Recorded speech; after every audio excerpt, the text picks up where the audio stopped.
देशाला स्वातंत्र्य होऊन 78 वर्ष झाली, मात्र ग्रामीण भागातल्या काही गावांमध्ये ज्या मूलभूत सुविधा आहेत रस्त्याच्या त्यापासून गाव वंचित आहे.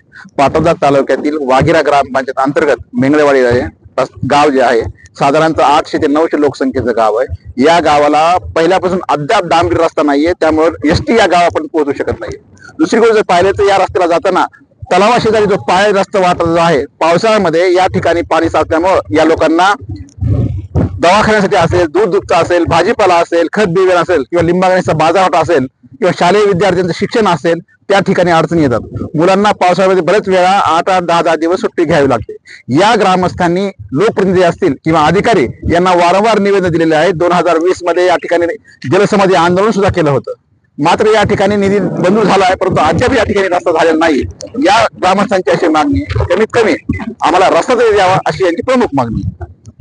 काय नाही अडचण गेले 5 ते 6 दिवस झालं पावसाचं चालू आहे सारखा, आणि त्याच्यामुळं आमच्या गावाकडे येता जाता येत नाही. बाजार हाट, दुधाचा प्रश्न, बाहेर दूध नेता येत नाही. 5-6 दिवस झालं लाईट नाही, दळण नाही, त्याच्यामुळं आम्हाला हे तळ्यातून येता येत नाही. तर शासनाला एवढीच विनंती की आमचा पूल करून आमच्या रस्त्याची सोय करावी. माझं नाव मनमारी ज्ञानोबा आरगुडे, राहणार मेंगळेवाडी, तालुका पाटोदा, जिल्हा बीड.